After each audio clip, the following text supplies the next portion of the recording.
সোনাগাছি এই শব্দটা শোনা মাত্রই একটা ইতস্তত বোধ করছেন কি, তাই তো? কিন্তু এই সোনাগাছির উৎপত্তি কোথা থেকে? কেনই বা সোনাগাছি নিষিদ্ধ পল্লী হিসাবে পরিচিত হলো? আসুন জেনে নিই সোনাগাছির যৌন পল্লীতে পরিণত হওয়ার ইতিহাস। সোনাগাছি কলকাতা শহরে অবস্থিত ভারতের দ্বিতীয় বৃহত্তম নিষিদ্ধ পল্লী। এই পতিতালয়ের কয়েক শত বহুতল ভবনে প্রায় 1 লাখ যৌনকর্মী বসবাস করেন। সোনাগাছি উত্তর কলকাতার মার্বেল প্যালেসের উত্তরে চিত্তরঞ্জন অ্যাভিনিউ, শোভাবাজার ও বিডন স্ট্রিটের সংযোগস্থলের নিকটে অবস্থিত, যা অধিক পরিচিত উত্তর কলকাতার বিকে পালের মোড়ের লাল মন্দির নামে। প্রায় 250 কিংবা 300 বছর আগে শহর কলকাতায় শুরু হয়েছিল এক নতুন আভিজাত্য, যার পোশাকি নাম বাবু কালচার। যদিও নবাবদের সময় বাবু ছিল একটি বিশেষ উপাধি, যা নবাবের অনুমতি ছাড়া ব্যবহার করা যেত না।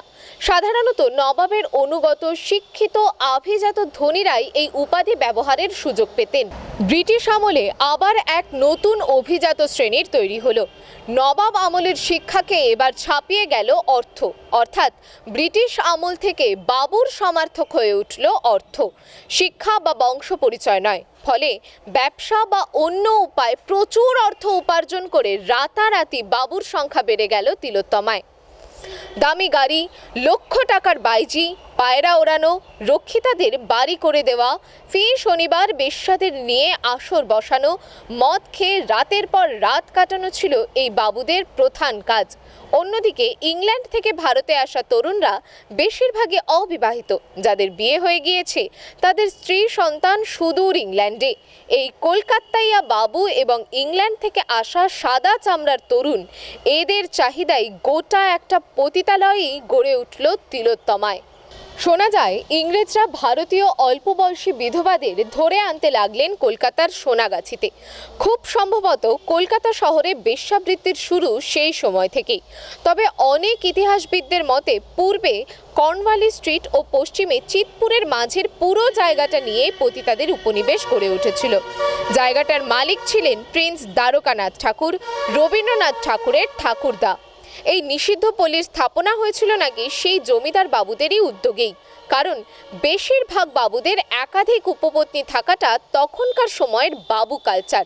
কিন্তু ঘরে স্ত্রীর সঙ্গেই বারবনিতা রাখাটা দৃষ্টিকটু। সেই সমস্যার কথা মাথায় রেখেই বাবুরা তাদের উপপত্নীদের রাখার ব্যবস্থা করলেন সোনাগাছি অঞ্চলে। কলকাতার সেন্ট্রাল অ্যাভিনিউ থেকে শোভাবাজারের রাস্তা ধরে এগিয়ে চললে পথেই পড়ে গৌরীশঙ্কর লেন।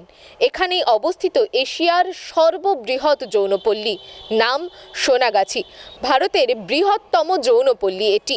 এশিয়া মহাদেশের মধ্যেই সর্ববৃহত্তম যৌনপল্লী এটি।